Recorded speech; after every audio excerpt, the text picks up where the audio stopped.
Hello and welcome to Motorsport Radio. It is a special edition today as we have a guest interview with IndyCar driver Santino Ferrucci. Joining me as well will be James Scott, fellow interviewee. And it is a pleasure to see you, Santino. How are you doing? Pleasure to see you guys as well. Doing great. I have Texas coming up this week, which is like a home race for us. So to be honest with you, just doing some final things around town and getting ready for this race.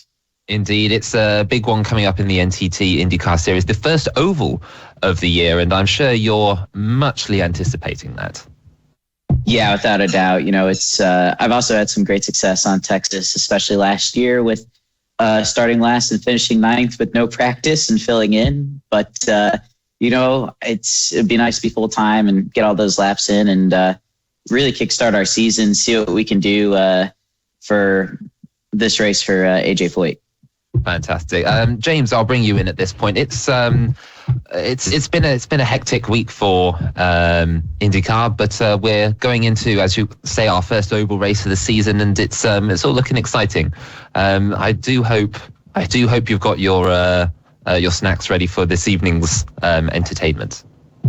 Yeah, very much so. And I think, all 248 laps of the Texas Motor Speedway will be really exciting. And I just want to ask Santino, I would love to hear the story about what happened last year, how you were thrown into Jack Harvey's number 45 car.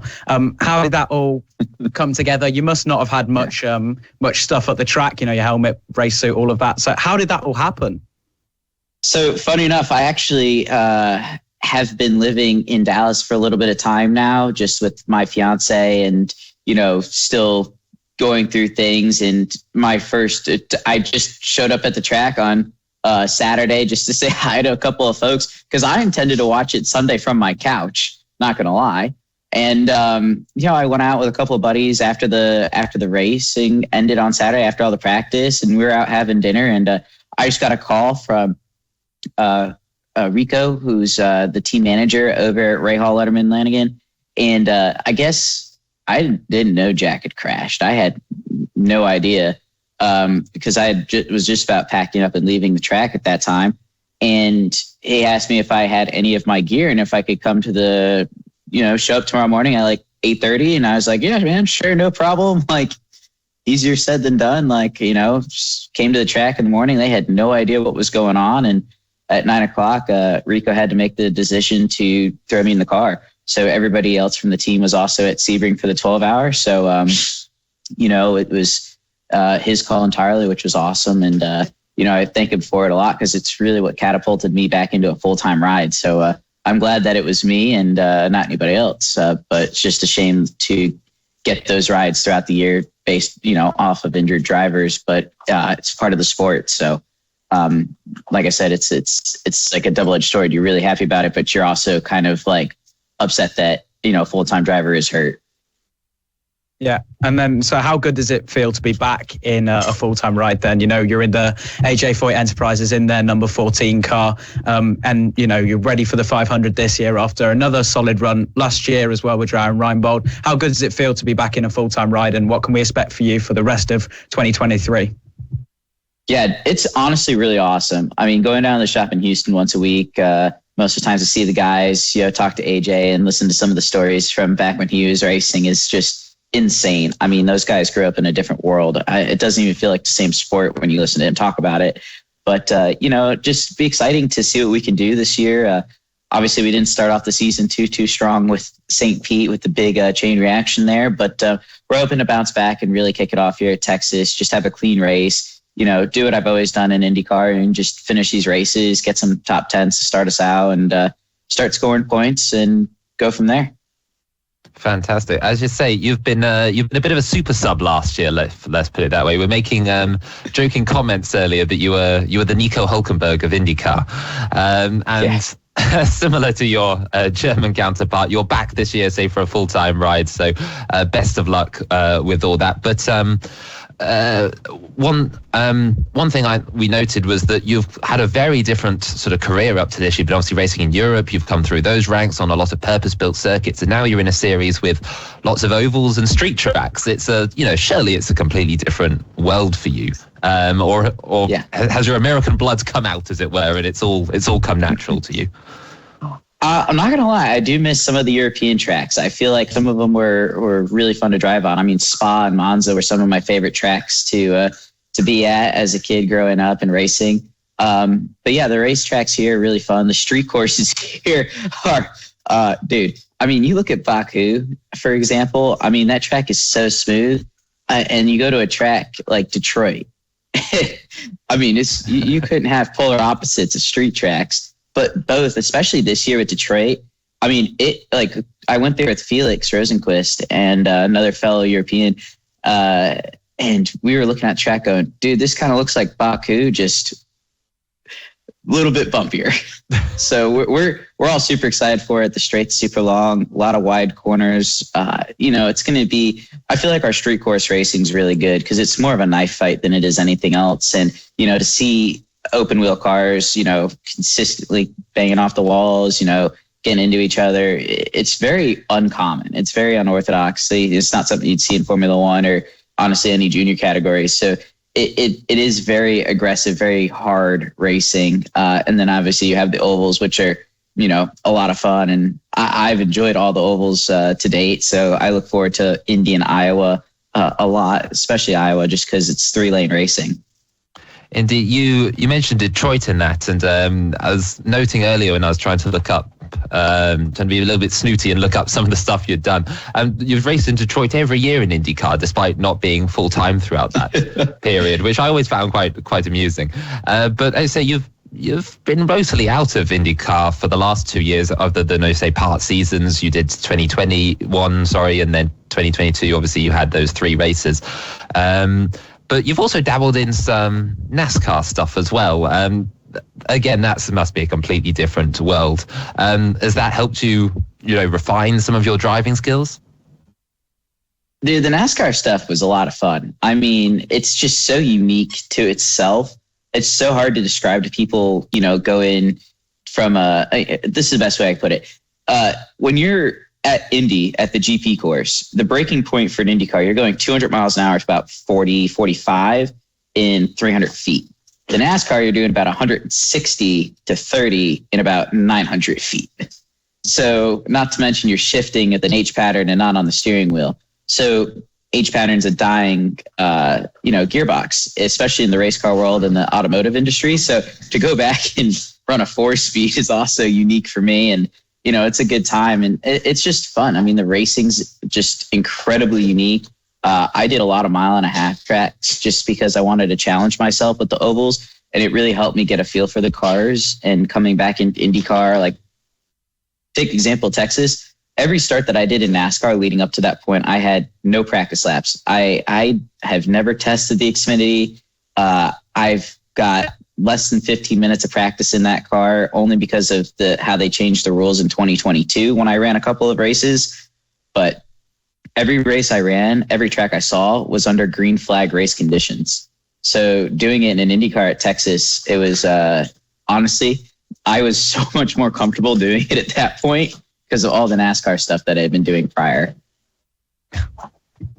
Yeah, you talk a lot about kind of ovals so far and how you've adapted. Your very first time racing in an IndyCar was at the Indianapolis 500, I think, on an oval. It's perhaps the most daunting of them all, and you've had such good success there. What makes Indy so special for you, and why are you so strong around there? Is there something, a little secret that you have?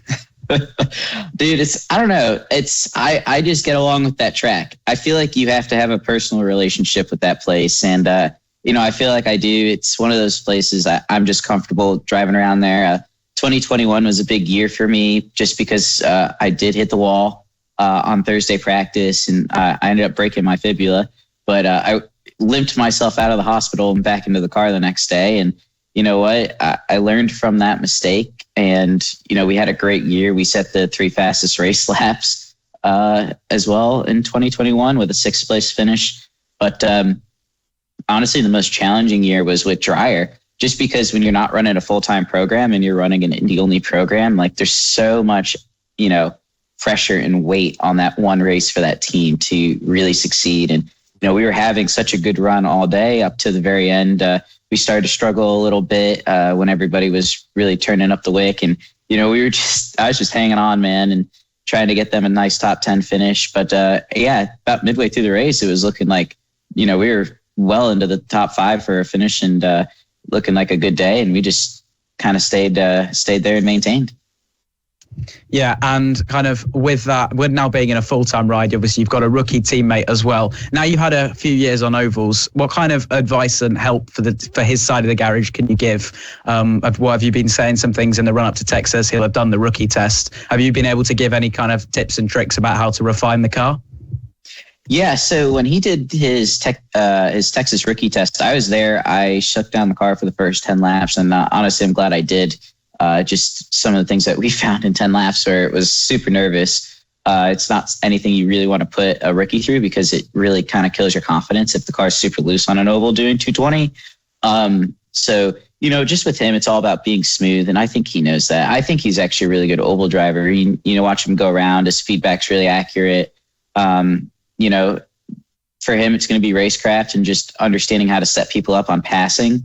And that's something obviously at a test you can't really teach that because you're supposed to be running spaced out. But he's got some good coaches around him, and he did really well in St. Pete, in my opinion, just with practices and coming up to speed rather quickly. I think for him, his biggest thing is dealing with carbon brakes. So that's something that I've actually had the pleasure of using over in Europe. So coming into IndyCar for me, like switching to carbons. Or staying with carbons was a pretty easy transition. But for some people that like him don't have a ton of open wheel experience that go to carbon fiber brakes, it can be quite a challenge. Indeed, I remember Benjamin from back when he was racing in the British Junior Series, and it was always a very smooth driver back then. So fantastic that you're leading that team. But of course, you are leading that team now. You say you've got 5 years in IndyCar. You're not a rookie anymore, Santino. So the team must be being built around you. How your driving style? How are you getting on with those guys? And coming obviously.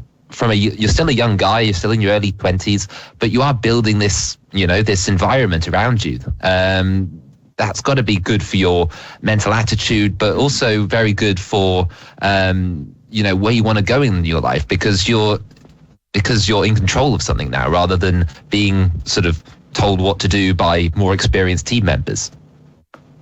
Yeah, it's definitely a weird position to be in because I feel like Larry and I have really built this team from the ground up. We both got Michael Cannon to come over from Chip Ganassi to really help us with development. The setups that we're running are stuff that me and Mike, when I first came into the series in 2018 and 2019, had been developing for my driving style. So, and it's kind of an easy transition for me because, looking at data, I drive kind of similar to Dixon in a lot of ways. So I like a very loose race car. It's one of those things where if it's not loose, it's not for me. And I'm super thankful for him and the team, and how much trust they've put in me. And what they're looking. They rely on me a lot for where to take the car as far as development, the setup on the weekends, directions to go with the teammate. So it is some big shoes to fill, but at this point in my career, I've seen. It's kind of funny, especially with last year. I've seen the way so many people have operated in the last 2 years that, I have a really good mix of the paddock that I feel like I can bring together into this team and really make us grow. So, but yeah, going back to Super Sub, man, I was in 4 teams last year, which is 5 teams actually. It's because, you start the year off with Ray Hall, you go to Dreyer, Juncos. I got to do the development stuff with Penske, and at the end of the year, obviously, it was Foyt. So it was a heck of a year for changing clothes at the track. I can imagine. Make sure you wear the right brands, right sponsors at any one time. Hey, pants were easy, man. Let's put it that way. I can appreciate. Obviously, we're also asking some of the drivers this year about what they're doing to relax, because surely racing can't be everything, Santino. When you get home, do you rock up your PC? Do you play some video games? Are you there playing chess every night? How are you relaxing in the evenings? I know you can't see it because the background's blurry, but I actually have 2 Sims right behind me that I'm on every night. I actually even more racing. Yeah, I know. I was racing in some Assetto Corsa last night instead of iRacing for a change, because not all my buddies have racing sims. So, I joined them doing that. I've also got my 2 dogs. I don't know if you can hear them. They've been like sniffing around, trying to lick my feet just because they know I'm on a call and they just want to bother me. But so I do have quite a few tools to relax at home between the pups, the games, and obviously I like to cook a lot. So, it's, a lot going on at home here. Love it. I mean, if the dogs are in the room, we definitely won't say no to an extra special guest. Let's put it that way. But I'll see if I can get him Kodak. Come here. So this is one of my dogs. Oh, very cute. Yeah, he's a yellow lab. So I feel like, my Great Dane, she's in her house right now, just sleeping. So she's a huge couch potato. Understandable. James, do you want to end this off with one final question for Mr. Ferrucci? Yeah, I just want to ask you, you've raced on a huge number of tracks in many different cars. If you were to pick one racetrack to take your IndyCar around for a few laps, for a shakedown, to go flat out, what would you choose? I'm not going to lie, because I've been doing this track quite a bit in the sim, and I kind of miss it right now. It's probably Spa. I mean, I grew up loving that track. I was fascinated. I have some podiums there from my European racing days and junior formulas. So it's probably, I feel like it's also a really great track for the IndyCar, just based on its layout. So I'd be curious to see if it could take Loretti on flat. I'd be a little nervous considering the top weight of the car, but I think that'd be a really cool track to take the IndyCar around. Lovely. It's been fantastic to hear from you, Santino, and a pleasure as always. For those of you who want to listen to the NTT IndyCar Series this weekend, you can catch all the coverage live on motorsport.radio for the UK viewers. And we wish Santino the best of luck with his AJ Foyt racing exploits this weekend. This has been a Motorsport Radio production. Thank you very much for joining us today.